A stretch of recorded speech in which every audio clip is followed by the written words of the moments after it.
The expressed views of the guests on this podcast are theirs alone and not necessarily endorsed by the host, TWBC, or any associated sponsor. Conversations that are robust yet balanced, on point and to the point. You are listening to the talk of tournament water skiing. This is the TWBC podcast. And now, here's your host, Tony Lightfoot. Well, greetings one and all, and welcome to this latest edition of the TWBC podcast. My name is Tony Lightfoot, thanking you for your support once again. So, we are on the inroads towards the end of the season and carrying on the theme that we've established a little bit earlier, interviewing some skiers and getting their assessment of how their season has gone. We introduce Brooke Baldwin to the TWBC podcast for the very first time. How you doing? Pretty good. I'm excited to be here. Thanks for having me. Not a problem. Not a problem at all. So let's go right from the very beginning of the beginning of this season. You had it. I would say you had a pretty good off season. You were kind of fighting fit a little bit coming into the season, which wasn't always the case.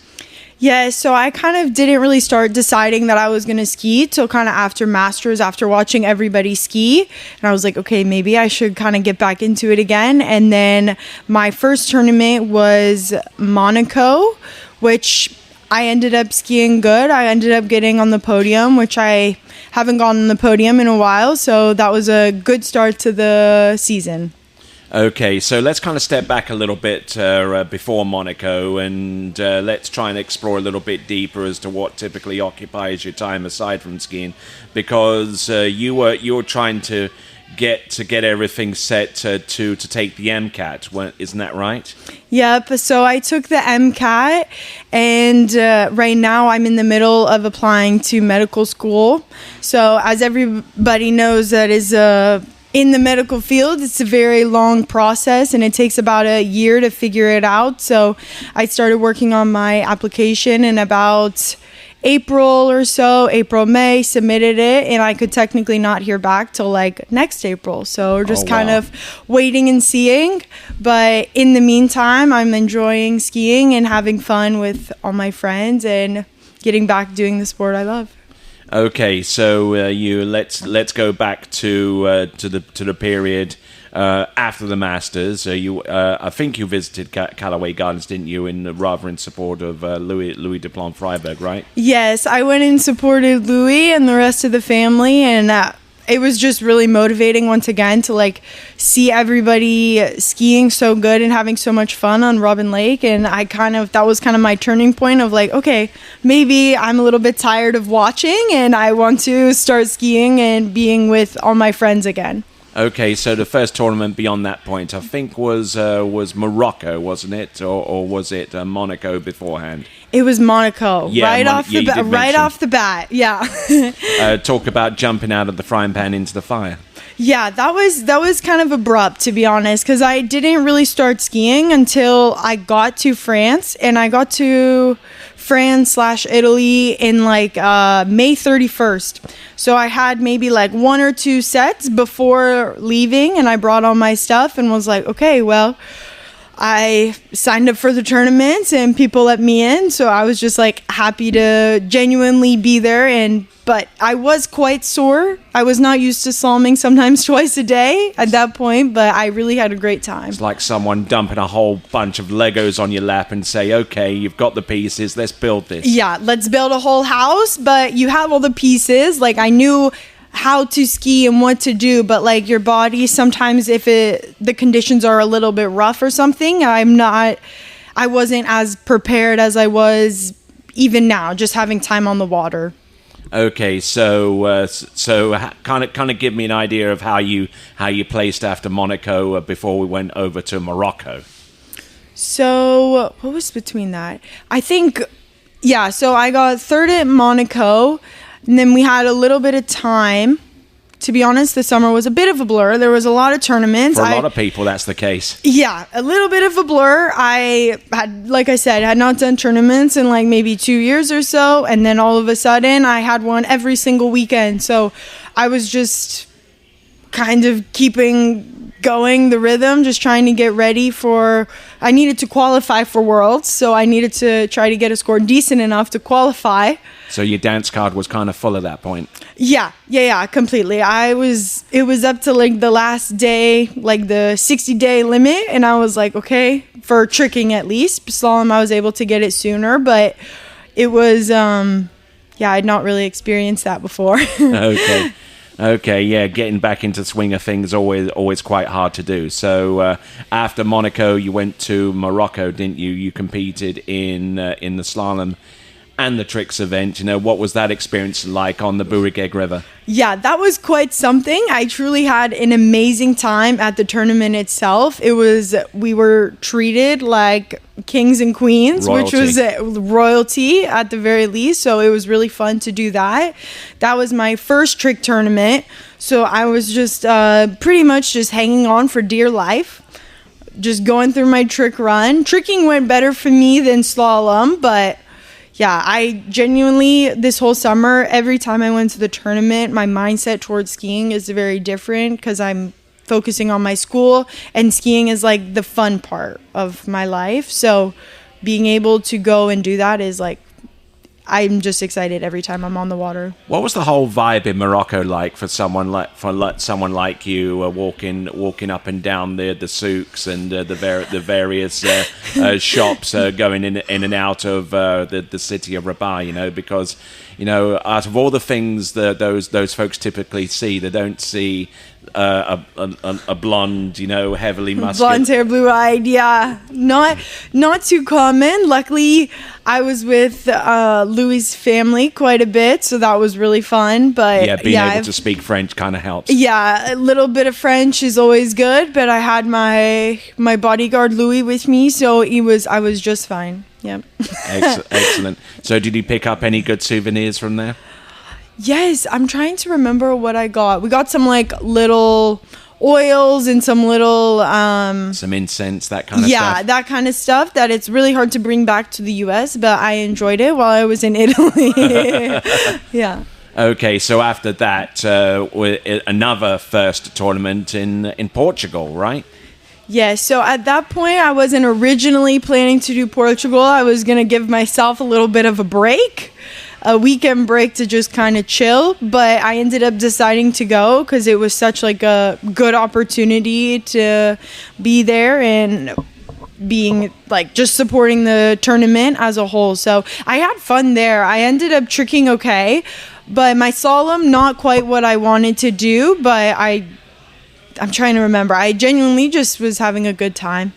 Okay, so the tricks were on song. With tricks tends to be typically the first thing that goes when you don't practice it an awful lot. But it was seemingly an event that you seemed to be quite comfortable with, at least for the first few tournaments, right? Yeah, I would just say I thought about it more as like a roller coaster kind of thing, especially with the flips. I just kind of was just focusing on what I needed to do. Toes, I struggled a little bit more because with my knee and stuff, the part of my knee is still numb on the side, and I'm struggling with some uncomfortableness with that. So the toes was a little bit uncomfy. I have to have another surgery in November, so I'm hoping after that it's going to be like brand new, golden. Hopefully everything goes fine. We're conducting this interview over at the Bushnell Motorsports Park in a nice little conference room with a whole bunch of people on go-karts outside. That's a pretty neat experience here at the Travis Grand Prix. But moving on from Portugal, you ski pretty well there, from what I recall. How was that vibe? Because it was the first time for most of us who've never visited Portugal before. Yeah, I had never been there, obviously, but it was really nice. Like, I stayed with Neely and her mom, and we stayed on the beach, and we just kind of like went to the lake, skied. The water was super cool. It was really hot outside, but we all had our little floats, and we were all floating in the lake between our sets. And it was a really great tournament, a great event. Okay, and I think at this point you kind of broke away from Europe. I think you did you go to Botas the next one? Yep. Yep, I went to all of them. I was not planning on it, but I went to Botas. I had been to Botas before, just watching Louis, but this was my first time competing, and I was able to trick and slalom. Yep, as I remember. And slalom ended up being really good. I ended up getting on the podium again. I got third. Mm-hmm. So I was a little bit shocked, but I was really happy. I haven't done a head-to-head in a while like that, so my stamina for slaloming at that point was getting better. It wasn't quite where I needed it to be, but I'm very proud of myself with what I was able to do. So your confidence level was certainly elevated after Botas, and obviously the World Championships was still quite a ways off from that time. But you still had some other tournaments beyond Botas. I don't think you didn't go to the San Gervasio, did you? No. I did go to the San Gervasio. Oh, you did? Yeah, but that one, it wasn't my tournament, but that's okay. I had a... Oh, yeah, I remember. Yeah, it wasn't my tournament. That was another one where I was going to take a weekend break. I ended up doing I don't know, however many weekends in a row without stopping, and was training 3 days a week. So that one should have been maybe a rest weekend, but that's okay. Can't ski good at all of them, so... Indeed, that's a great perspective to have going forward. So after San Gervasio, I think you went to some tournaments purely to watch, because obviously you couldn't ski in the European Open, or you're certainly aged out to the O21s. Although you probably look like someone who could be in under 21s, I do have to say. Yeah. But yeah, some of those tournaments, you're there in support of Louis, and the European Open Championships being, I think, one of the first of them over in Linz in Austria, right? Yep, exactly. Louis went a little bit earlier, and I stayed trained in Italy at the PKB Center. And then right when finals came, I decided to fly up there for a little weekend in Linz and to go support him and his brother. So I really enjoyed being able to go and watch that. I spend more time with the European crowd than I do the American crowd at this point, just being with Louis and staying in Europe most of the summer. So you've kind of adapted. Enjoyed that. Yeah, completely. And who doesn't love French and Italian food? Yeah, it's absolutely. The best. Absolutely. If you ever get an opportunity to go. Absolutely. Yes. Yeah, you said you based yourself out of PKB, right? Yes. Yep. We were staying there the whole summer. So I flew into France, but I ended up being in Italy the whole summer, and I was able to really get to know Kiko and Nicola and their families, and they really just treated me like family, and I miss them every day. We still talk to this day, and hopefully I see them in November when they come, but really they, without getting a little emotional, they really pushed me to be so confident in my skiing and really just pushed me to believe in myself, and were such a positive influence on my skiing throughout the summer. Okay, so let's go fast forward here from this point onwards. You've got you didn't go back stateside at all. You didn't go to the California Pro or any of the tournaments that were going there. Certainly not the nationals. I think you kind of tire of the dusty air in Bakersfield, as nice as it is. But I think your days of skiing and all of that are probably long past.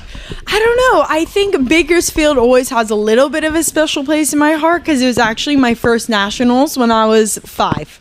So, but I have not been there since, I believe. Maybe one other time when I was younger.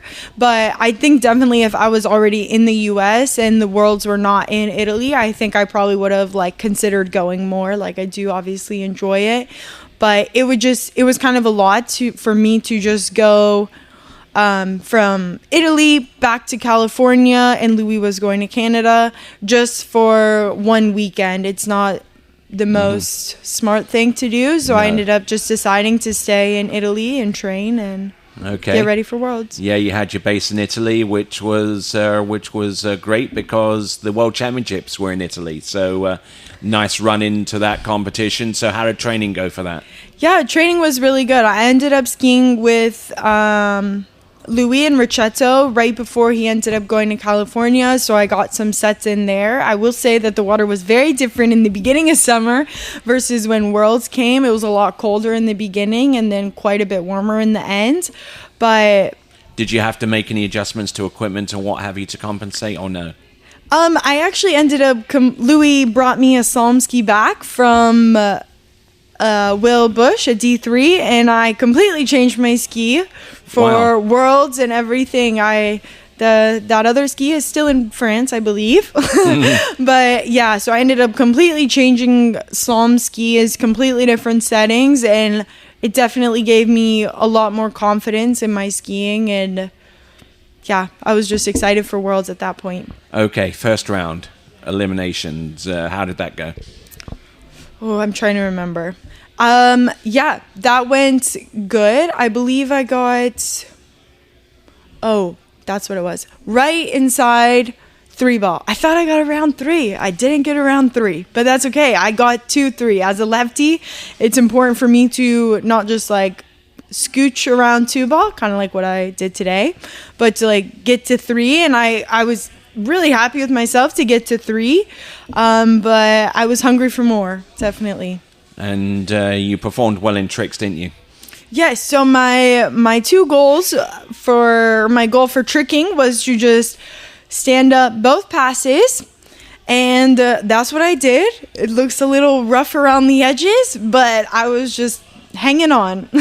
Hanging on for dear life, Yeah, but managing to prevail and making it through to the finals, right? Yeah, that was a little bit shocking because last Worlds I didn't trick, and this Worlds I obviously did. I tricked and slalom, and I was able to make the finals in both. So I was really a little bit surprised, but genuinely happy, and like the work during the summer paid off. All right then. So final round for both. How did each one go? Starting with tricks. 8 a.m., bright and early. Mm-hmm. Definitely do not trick that early or ski that early on a daily basis. So I was not quite the most awake for my toe pass at 8:05 o'clock in the morning, but that's okay. I managed to kind of get through it. And then my hand pass on the way back, it was good. I stood up and I was just happy to stand up. That was my goal. I didn't really have a number in mind of what I wanted to do. That was just my goal. All right then. So going on to tricks, slalom. So slalom, I was a little bit nervous, but I got myself pretty amped up. I was pretty excited. I was skiing good at PKB and just like feeling significantly more confident in my skiing after changing skis and like just learning how to trust myself and be confident again. And I thought I had it, but I ended up I thought I got around it, but I ended up running it over 4-ball at 39. Mm-hmm. I had a really nice start at 1, and I just like kept going. I think I got a little bit excited at 3-ball, and then just managed to scooch over 4. Okay, so anyway, let's go back a little bit. The ski that replaced the one that you started off with the season. I mean, what was really different in it, about it? Was there any aesthetic qualities of that ski that you noticed right off the bat, or was it rocker, or was it a little stiffer, or? To be honest, I'm not exactly sure the technical side of it, but I just know that as soon as I got on the ski, that I felt way more stable and that I was able to control my turns way more and was able to get wider a lot easier. My old ski, I was using it for quite a long time, and I had it before my knee surgery, and it wasn't working quite as well after I did my knee, just because it was a little bit more stiff, and I just wasn't feeling good on it. So I think that really played into my confidence part in the beginning of the year. So as your body evolved into something more conducive to what you were trying to achieve out there on the water, this new ski was more complementary in that regard. Yes, exactly. I definitely felt way more just genuinely stable. I couldn't find the word that I was needing, and then someone was like, "Is stable the word you're looking for?" And I was like, Yep, exactly. Stable. We love stability. We want just to be confident in our skis whenever we get in a tough position, or if the conditions are not the best, to be able to just like hang on and trust the ski and like keep moving. All right, so as we move along beyond the World Championships, the first competition, pro competition back, Mastercraft Pro, right? No, so we actually... No, you actually didn't ski in that one, right? Nope. We ended up having to go back to France for the weekend. So we were planning on it, but we ended up having to skip that one. But I've only slalomed maybe 2 times since Worlds. I ended up taking a little bit of a break when I came back to Florida and just trying to get everything back together after being gone all summer. So, yeah. Okay. I'm excited for tomorrow. Yeah, and tomorrow is going to be the second day of action here at the Travers Grand Prix. So, how did things get situated after round 1 for you? I'm just hoping that I go down to the dock earlier, because today I was a little bit borderline close to missing my set. I was just a little bit slow. So tomorrow I'm definitely going to go down to the dock a little bit earlier, warm up, get the blood flowing, and I'm excited for tomorrow. I've had so much fun go-karting. I was able to do 3 rounds. Someone let me go. I'm nervous about the shooting. Not a big gun person, so that'll be interesting. Okay, we'll keep an eye on that as we wrap up this edition of the TWBC podcast with Brooke Baldwin. Anything you want to say in closing? I just want to say thank you, Tony, for having me, and to all of the people that love and support me continuously, and that the people that have made this summer so special and so nice and have helped me get back into it. All right, then, and that concludes this edition of the TWBC podcast. Great to have you on board. And until the next episode, it is ciao for now. Thank you for listening to the TWBC podcast. Be sure to check out our website at waterskibroadcasting.com. Links to our presence on major social media platforms can be found there, as well as updates to our webcast and this podcast. Duplication or rebroadcasting of this broadcast without written consent of TWBC is prohibited. Subscribe to us on your favorite podcast platform, and be sure to join us next time for the next edition of the TWBC podcast.